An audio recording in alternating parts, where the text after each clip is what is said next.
105.7 Petra FM Yogyakarta. Shalom, selamat pagi sahabat Petra dimanapun Anda berada.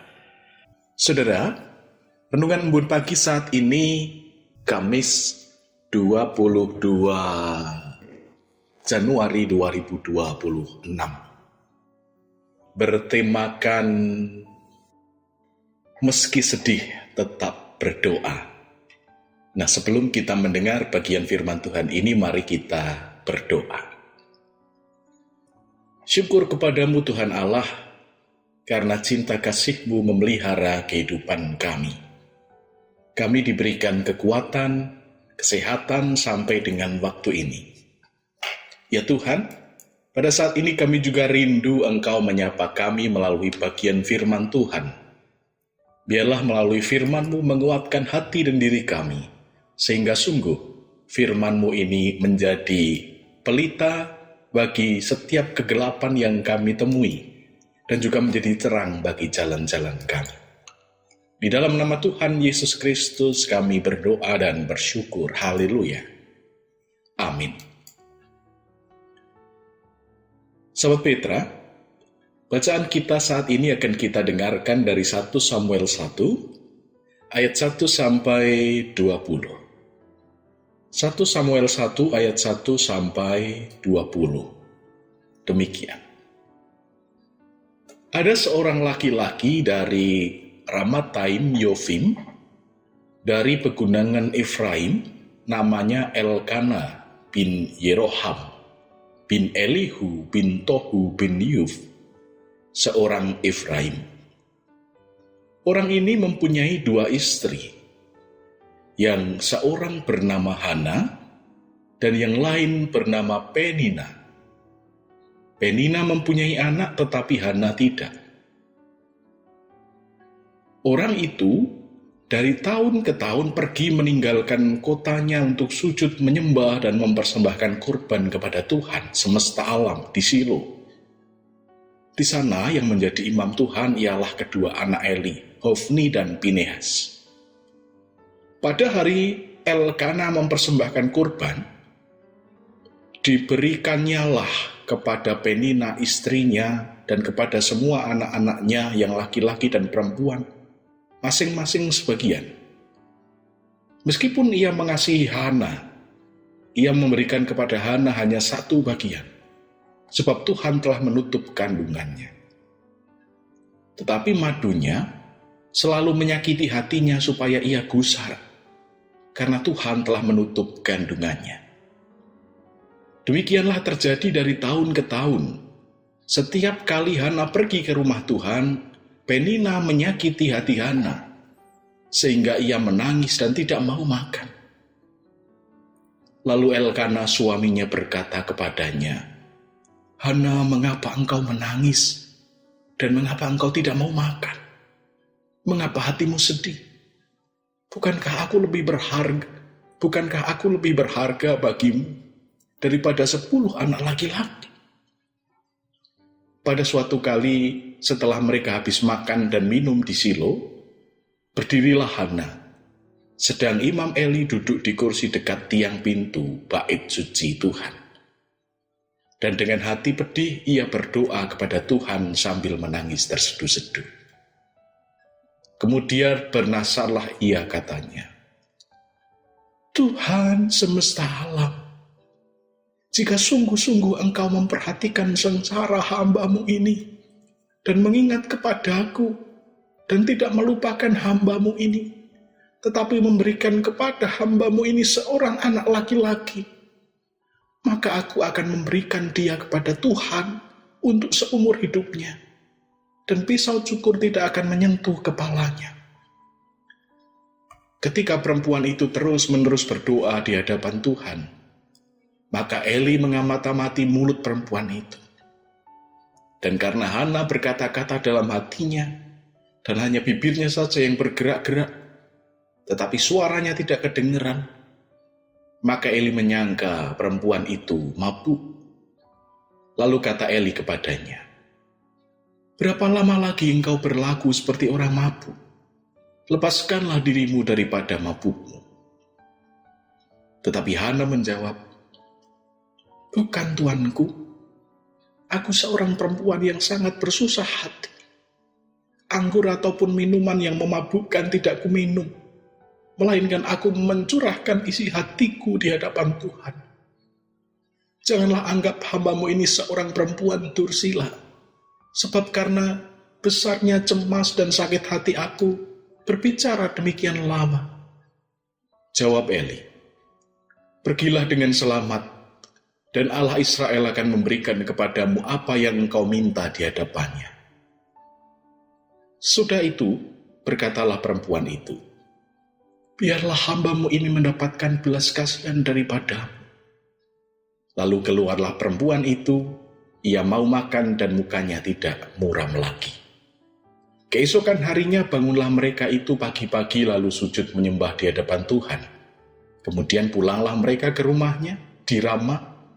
Ketika Elkana bersetubuh dengan Hana, istrinya, Tuhan ingat kepadanya. Maka setahun kemudian mengandunglah Hana dan melahirkan seorang anak laki-laki. Ia menamai anak itu Samuel, sebab katanya, aku telah memintanya daripada Tuhan. Demikianlah sabda Tuhan, berbahagia kita yang mendengar dan memeliharanya. Haleluya. Saudara-saudara, sahabat Petra dimanapun Anda berada, ketika manusia mengalami kesedihan yang mendalam, mengalami penolakan atau mengalami kegagalan, ada beberapa kecenderungan yang seringkali muncul. Banyak orang menarik diri, memendam emosi, merasa kehilangan harapan. Dan tekanan-tekanan batin yang seperti itu seringkali berubah menjadi stres, bahkan depresi. Dan manusia juga memiliki kebutuhan untuk didengar dan dimengerti. Dan ketika tidak menemukan ruang aman untuk mengekspresikan atau melampiaskan luka batin, orang itu akan merasa begitu terisolasi. Dan pada titik inilah manusia sering bertanya, kemana aku harus membawa kesedihanku? Nah saudara, Hana adalah contoh nyata dari pergumulan batin manusia. Ia mengalami tekanan yang begitu berat, kekecewaan pribadi, perbandingan sosial, dan penghinaan yang terus-menerus dari Penina. Dan secara manusiawi, Hana bisa saja memilih untuk membalas, menyalahkan Tuhan, atau menyerah dengan keputusasaan. Namun Hana memilih jalan yang berbeda. Hana membawa luka jiwanya kepada Tuhan. Alkitab mencatat bahwa Hana sangat bersedih hati.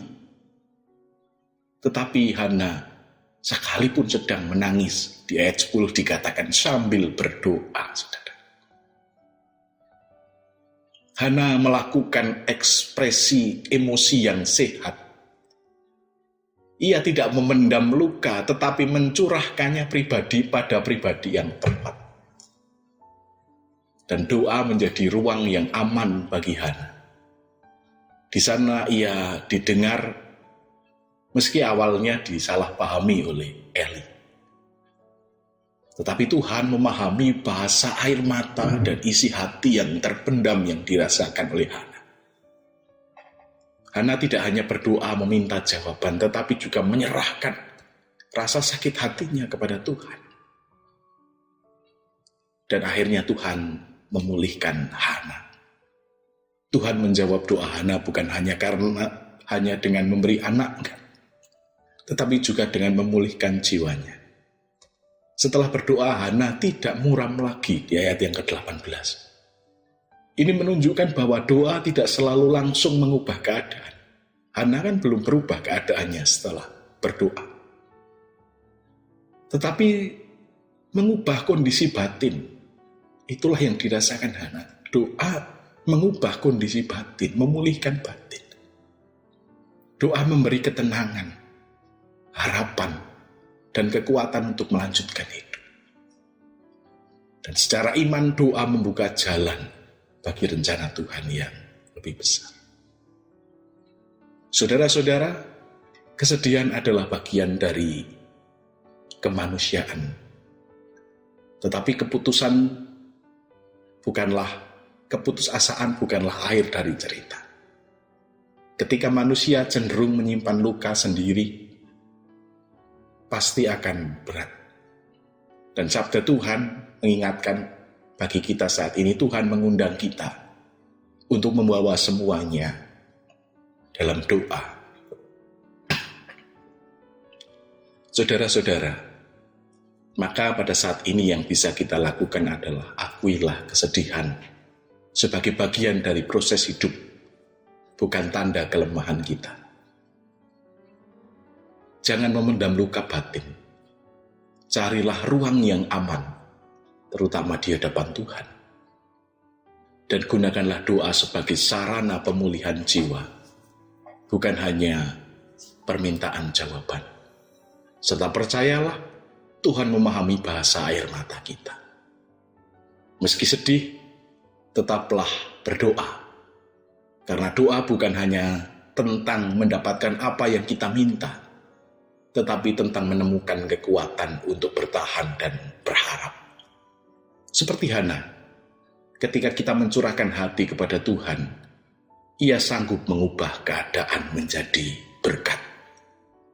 Ayat 19 mengatakan, Tuhan mengingat kepadanya. Tuhan ingat Hana. Kiranya firman Tuhan saat ini menguatkan kita. Amin. Sahabat Petra, marilah kita berdoa. Ya Allah Bapa, kami mengucap syukur untuk segala cinta kasih yang Kau berikan bagi hidup kami. Engkau memberikan kekuatan pada kami melalui firman Tuhan. Ya Bapa, sebagaimana Hana, demikian kami juga mengalami pergumulan-pergumulan yang sama. Tetapi firman-Mu mengingatkan kepada kami tentang arti penyerahan hidup dalam doa. Bahwa di dalam doa, dalam penyerahan, Engkau mengingat keberadaan kami. Maka mampukanlah kami di setiap keadaan tetap mau berdoa kepadamu dan menyerahkan hidup kami. Terima kasih Bapa. Saat ini kami menyerahkan kehidupan kami selanjutnya, aktivitas kami hari ini, keberadaan kami hari ini ke dalam tangan kuasa-Mu. Berikanlah kami hari ini kekuatan, sehingga segala aktivitas yang kami lalui boleh kami lalui dengan sukacita. Inilah ya Tuhan seru pengharapan kami. Doa yang jauh dari sempurna, kesempurnaannya kami panjatkan dalam nama Yesus Kristus. Haleluya. Amin.